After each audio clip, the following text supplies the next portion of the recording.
Welcome! Today we're unlocking the secrets of a truly amazing fruit. So you see this fruit and you're kind of like, what do I even do with it? Well, we're about to turn that question into some seriously delicious answers.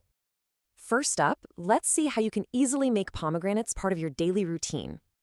Seriously, these are instant upgrades. Salads, pancakes, or just eat them like berries.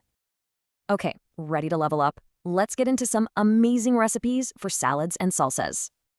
And what's cool is how versatile they are. Perfect for sweet and savory salads.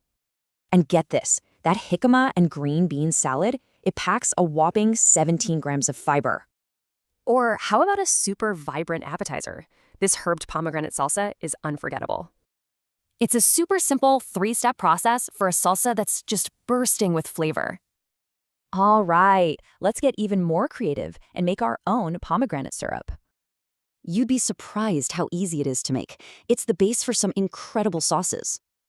So let's put that syrup to work. One awesome way is in a savory dish, like grilled eggplant. And here's the secret. It's all about that perfect balance of sweet syrup and savory garlic. But it's not just for savory stuff. The syrup also shines in desserts, like with these baked pears. Yeah, check out this flavor profile. You get that warm, spiced, and totally unforgettable taste. So you can see the incredible range you get from just one ingredient, right? From fresh and spicy to rich and savory, yeah, the possibilities are pretty much endless. So now you've got the playbook. The real fun starts when you get into your kitchen.